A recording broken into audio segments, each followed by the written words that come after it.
Hello, welcome to OK Math. In the previous video, Pyramid Level 1, we solved basic pyramid questions. Formula and all the measurements were given to us, so we simply substituted numbers into a formula and algebraically calculated. In this video, we'll solve questions with a missing measurement, which will require us to do one extra step, the Pythagorean theorem.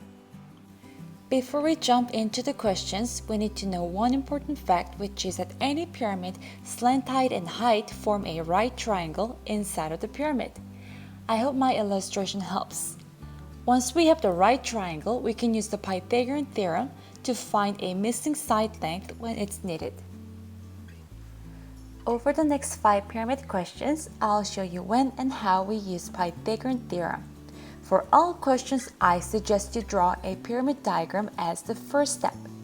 Alright, here's the first question. Before you watch my solution, pause the video and give it a try. Start by drawing a pyramid diagram. This is how I would draw a square pyramid with the base of 4 and the height of 6. I also indicated the slant height on the diagram, which is what we're trying to solve for. Then I recognize a right triangle formed by slant height and the height. I did highlight it with pink to help you visualize. Once I got the right triangle, I can use the Pythagorean theorem to figure out the missing side length s. According to the Pythagorean theorem, the longest side s squared is equal to the addition of 2 other side squares.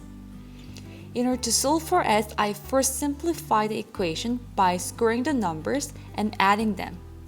And lastly, I square rooted both sides of equal sign and found the slant height length. For the final answer, you may say the slant height is square root of 4 cm or approximately 6.32 cm. I hope you found the first question being quite straightforward.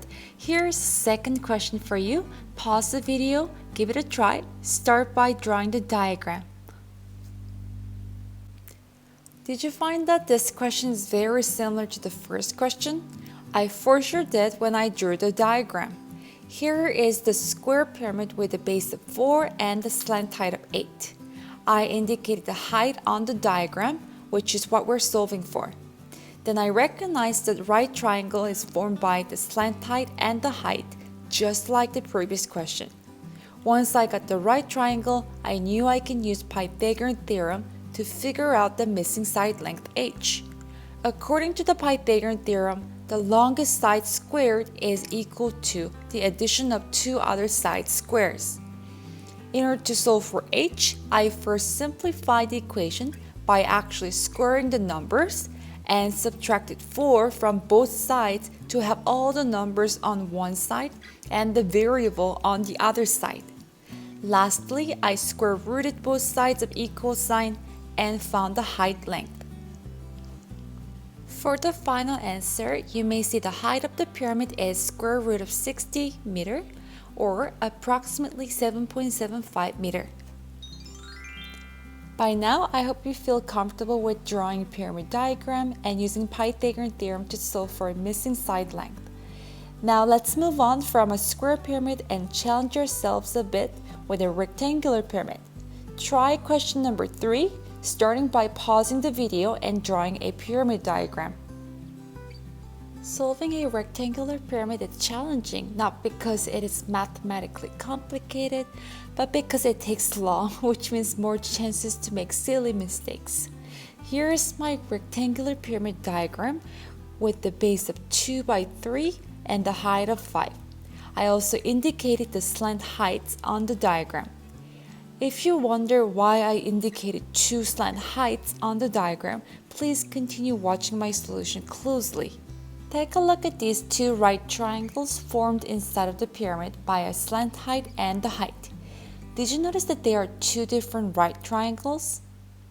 The pink right triangle has the base of 1, which is the half of base 2 of the pyramid. On the other hand, the yellow right triangle has the base of 1.5, which is the half of base 3 of the pyramid. Students, my words can be confusing, so please pause the video and take a look at my illustration to understand why there are 2 different right triangles for a rectangular pyramid. This is crucial to understand before you proceed. Once you understand there are two different right triangles inside of a rectangular pyramid, the rest of the solution is pretty easy to follow. Here is our pink right triangle, which I decided to solve first. We're looking for the missing side length s on the right triangle, so that means we need to use the Pythagorean theorem. The longest side square is equal to the addition of two other side squares. Simplify by squaring numbers, adding the numbers, then square rooting both sides of equal sign to find s value, which is approximately 5.0990 meter. Next is our yellow right triangle. It will be the exact same procedure as the pink right triangle, except the base length is 1.5 instead of 1. If you do the algebra correctly, you will get approximately 5.2202 meter for the slant height. For this rectangular pyramid, therefore we have two different slant heights, which are approximately 5.1 meter and 5.22 meter long. Alright students, that is as much complicated as a pyramid question involving Pythagorean theorem can be. Question number 4 is slightly different from the previous questions, so please read carefully and give it a try. Remember to draw a pyramid diagram as the first step. Here is my right square pyramid diagram with a base of 7 and the height of h. Since the volume of the pyramid is given, I'm going to write down the volume formula to see where it leads me to. Once I have the right formula, substitute all the measurements that are given. The volume is 160, the length and the width are both 7 since it is a square base. And the height, that is unknown for now, so I will leave it as h. To simplify, I will follow the order of operation, so-called bad math. Do operations inside of the bracket first. Then multiply 1/3 with 49. That is all the simplification I can do. Now divide both sides of the equal sign by 16.333 repeating to solve for h. If I do that, I get the height to be approximately 9.8 centimeter. Now you saw my solution, you know whether your answer is correct or wrong. But how can you check your answer by yourself? Verification is what I do to ensure my answer is correct. It is quite simple and useful, so let's try it together. For question number 4, I got the height to be approximately 9.8. To verify, all I need to do is substituting all the measurements that I know into the formula that I was using to solve the question. Put all the measurements into the formula, including my answer 9.8 as the height. From here, it gets really easy. Just simplify by following the order of operation, bad math.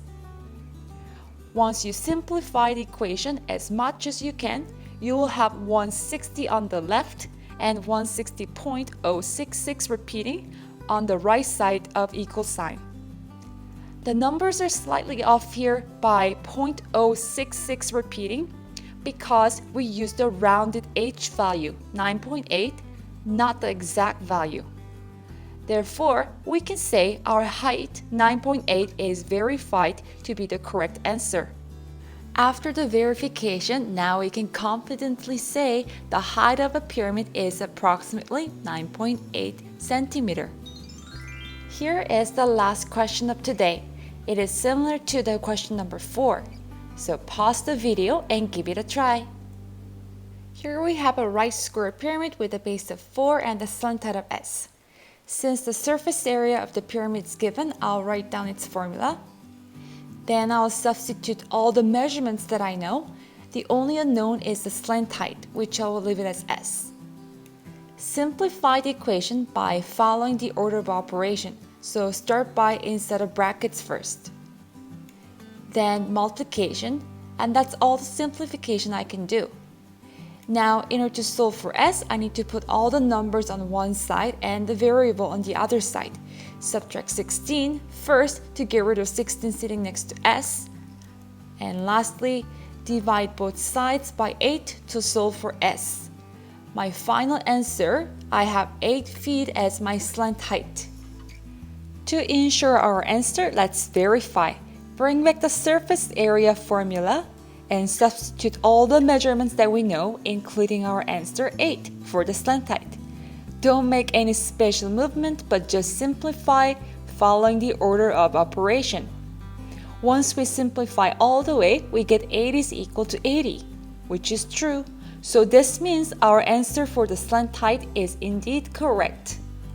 After the verification, we can confidently say the slant height of a pyramid is 8 feet. Congrats, students! By now you have learned how to solve every type of pyramid question. I hope you feel more confident about the concept by now. In the next video, we'll explore some layered word problems that require strong literacy and numeracy. Hope to see you on the next video. Bye-bye!